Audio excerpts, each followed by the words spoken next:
Bonjour et bienvenue donc sur la suite de notre post Avira. Aujourd'hui, on va donc regarder un peu, le post après l'installation que vous avez vu juste avant. Donc en fait, le paramétrage d'Avira.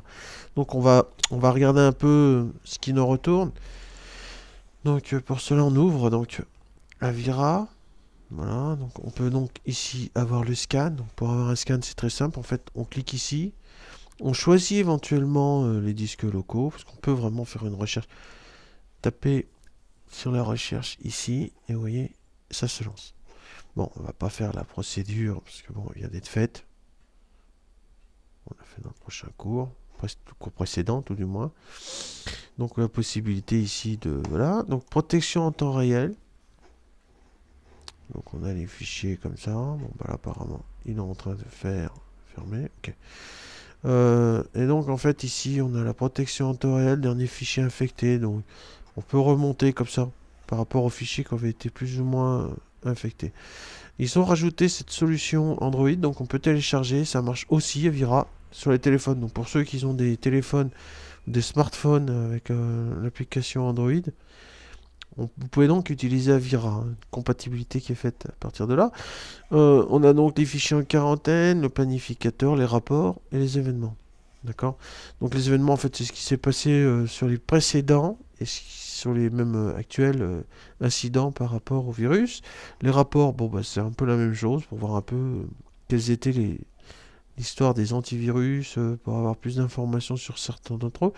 Et la planification, c'est ce qui va donc nous intéresser. À partir de là, on va pouvoir planifier donc une date à un moment bien donné sur une récurrence ou une tâche à faire régulièrement. Donc ici, on a donc analyse de la semaine, c'est celle que j'ai planifiée tout à l'heure. Contrôle rapide, donc voilà, donc celle-là c'est tous les 168 heures.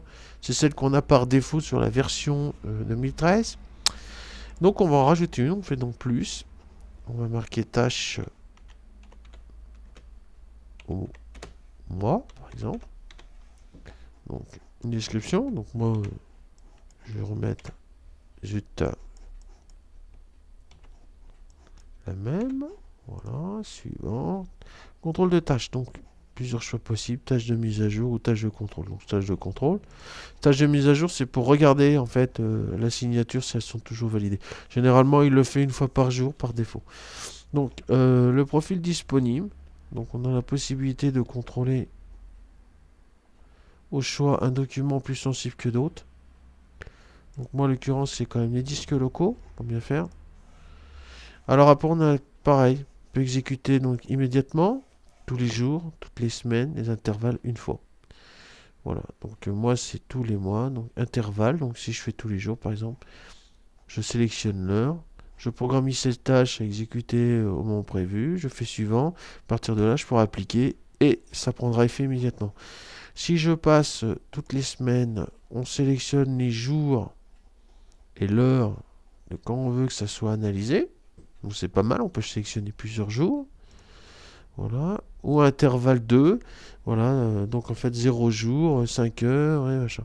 Donc moi comme c'est au mois, ici je vais donc marquer 30, voilà, 30 heures à cette heure-là, donc à 17 heures, voilà, donc tous les 30 jours à 17 heures, il fera son analyse. Regrouper la tâche ainsi qu'elle est exécutée comme prévu, voilà, suivant. La valeur est trop haute, maximum de 22 jours. Ah, on peut pas mettre 30 jours, aïe aïe aïe, bon on va mettre 22. Voilà, suivant. Donc après, possibilité donc d'avoir la barre. Soit vous avez cette grande fenêtre quand une analyse, ou ça se reste en bas. Donc on va laisser réduit. Et on a la possibilité d'arrêter l'ordinateur. C'est-à-dire si vous lancez l'analyse immédiatement, vous pouvez déclencher, enfin cocher la case ici pour arrêter l'ordinateur quand il a fini la tâche. C'est-à-dire que quand il aura fini son analyse, eh ben, il arrêtera automatiquement l'ordinateur. Et donc vous pourrez récupérer le rapport, bien sûr, en le redémarrant et en ouvrant ici les rapports.